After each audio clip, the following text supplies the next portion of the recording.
La procureure de la Cour pénale internationale, Fatou Bensouda, a achevé sa visite en République démocratique du Congo ce jeudi 3 mai 2018. Pendant 2 jours, elle a conféré avec le président de la République démocratique du Congo, Joseph Kabila, les autorités judiciaires, les représentants de la majorité présidentielle et de l'opposition. Tous attendent impatiemment l'ouverture des enquêtes. Question à laquelle la procureure n'a pas explicitement répondu. Je me suis également entretenu avec les représentants de la Conférence épiscopale nationale du Congo, la CENCO, de partis politiques, de la société civile et d'autres partenaires. Et nous avons abordé des questions liées à la situation en République démocratique du Congo et les activités de mon bureau. Cette visite fait suite à mes déclarations antérieures. Dans ces déclarations, j'exprimais mes inquiétudes quant à la situation critique et les épisodes de violence rapportés, en particulier à Kinshasa, Beni, dans les provinces de Kasai et d'autres parties du territoire. J'exprimais également mes préoccupations en rapport avec les actes observés à ces occasions, dont il est allégué qu'ils pourraient constituer des crimes relevant de la compétence de la Cour pénale internationale. J'avais alors lancé des appels aux autorités congolaises pour qu'elles prennent toutes les mesures nécessaires pour que les enquêtes véritables soient menées.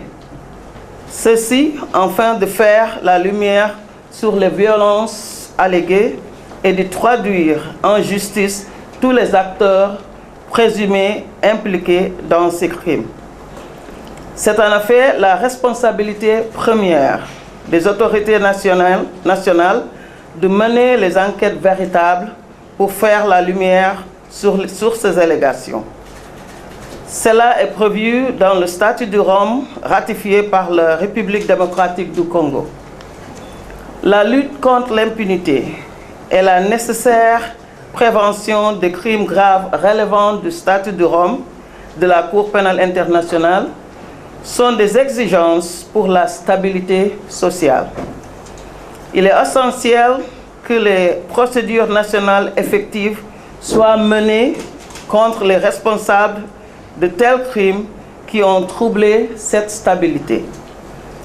Les appels de nombreuses victimes pour que justice leur soit rendue doivent être entendus. J'ai longuement échangé avec les autorités nationales sur des progrès qu'elles auraient réalisés dans la lutte contre l'impunité. Nous avons constaté qu'il y a eu des avancées sur les enquêtes nationales. Nous avons fait le constat aussi dans le cadre des échanges que mon bureau a eu régulièrement avec les autorités nationales compétentes. Je me félicite donc de ces efforts et j'encourage les autorités à les renforcer, de sorte que tous les responsables des crimes atroces allégués de tous bords, répondent de leurs actes devant la justice. Mon bureau va continuer ses interactions dans le cadre d'évaluation et de renforcement continu des capacités et des procédures nationales avec les autorités congolaises et d'autres partenaires pertinents et en conformité avec le principe de complémentarité. La lutte contre l'impunité, c'est aussi la prévention. Ceci est une dimension essentielle de la justice.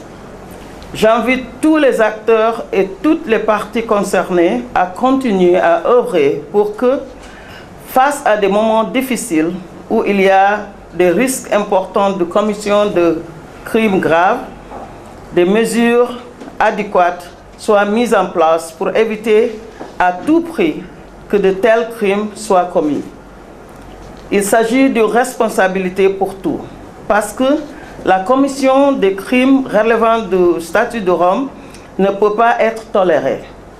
d'où qu'elle vienne et quelle que soit la qualité et les fonctions de son auteur. Le statut de Rome est clair et en tant que procureur, il est de mon devoir de le rappeler sans équivoque. Toute personne qui commet, ordonne, incite, encourage ou contribue de toute autre manière à la commission de crimes relevant de la compétence de la Cour pénale internationale est passible des poursuites. Ici, en terre congolaise, je veux réitérer mon appel lancé aux autorités et au peuple congolais. Il faut tout faire pour prévenir et éviter tout comportement de violence criminelle contraire au statut de Rome. En tout lieu et en tout temps, il est impératif que toute action, toute activité sur l'étendue du territoire de la République démocratique du Congo, quel que soit l'auteur, la nature et la forme, se déroule avec retenue et sens de responsabilité. Le travail de mon bureau continue en République démocratique du Congo.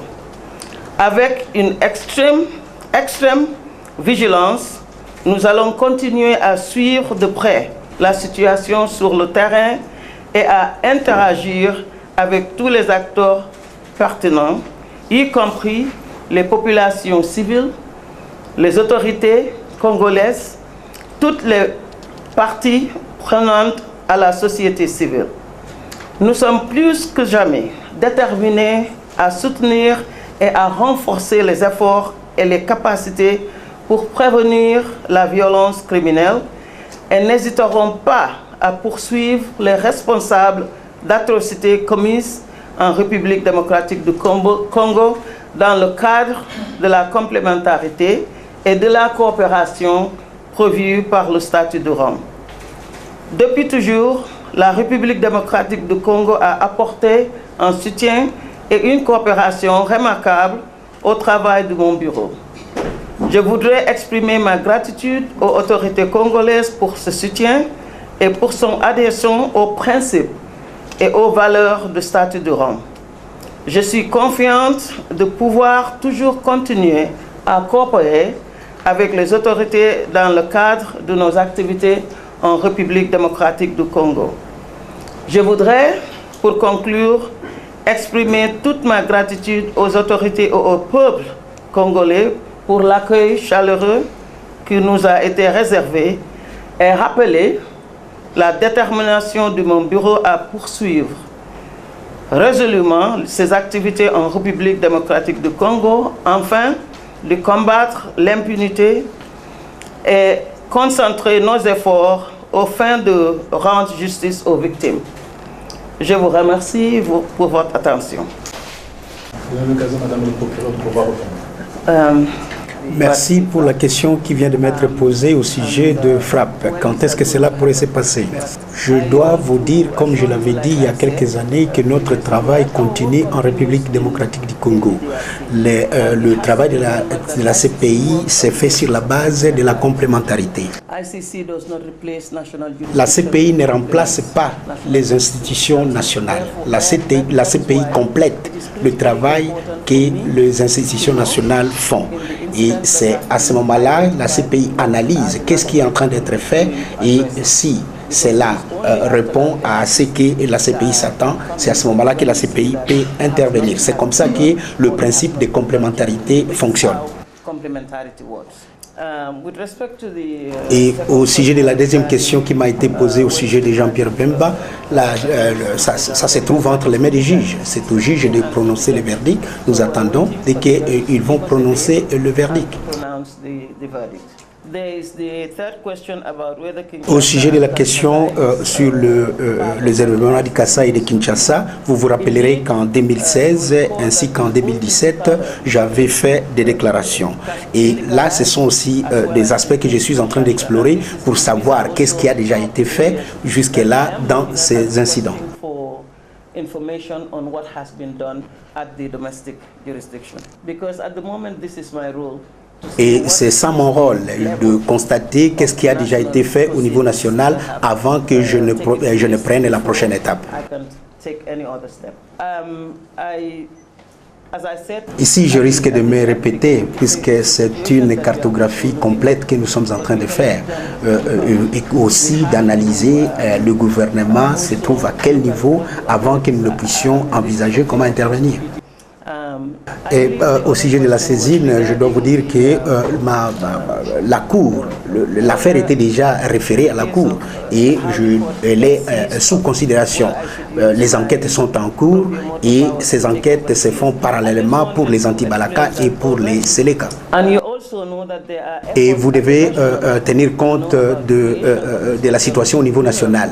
Dans le cas de la République centrafricaine, il y a une cour criminelle spéciale qui a été créée et nous travaillons avec cette cour, en collaboration avec cette cour. Il y a 3 semaines, j'étais là dans le cadre des échanges, de la formation. Et c'est là encore, je vais revenir au niveau de la complémentarité. Je souhaite encore souligner que la CPI ne remplace pas les juridictions nationales. Nous complétons là où les besoins se font sentir. C'est ça le principe de complémentarité. Surprise de constater que vous vous plaignez que la CPI focalise beaucoup d'attention au Congo, alors que c'est le contraire qui me pose, que nous ne faisons pas assez. Pour répondre à votre question, quand les situations du Congo étaient référées à la CPI, nous avions commencé le travail au Congo. Et vous devez vous rappeler que c'est le gouvernement du Congo lui-même qui avait référé cette affaire à la CPI. Et nous avions commencé notre travail en Ituri, puisque vers les années 2003-2004, le niveau de violence en Ituri était plus élevé que partout ailleurs au Congo. Et vous devez aussi accepter que nous ne pouvons pas faire tout au même moment. Et vous avez fait mention de tous les Congolais qui sont détenus, Mathieu Ngudjolo, Germain Katanga, mais je dois vous dire que l'affaire Bemba n'était pas référée par le gouvernement de la République démocratique du Congo. C'est une affaire qui était référée par la République centrafricaine.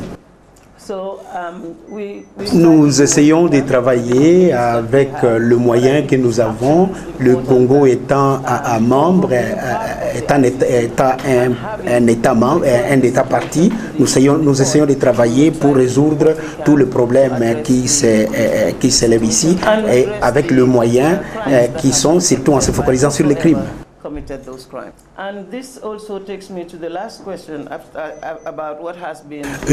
Je veux ainsi répondre à la dernière question. C'est vrai, cela a été dit la fois passée, je continue à le dire puisque c'est un processus qui continue.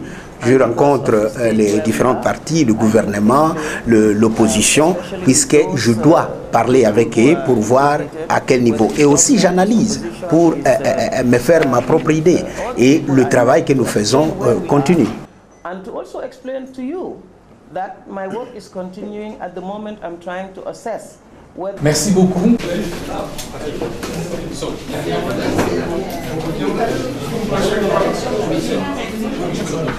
Donc vous aurez la version papier.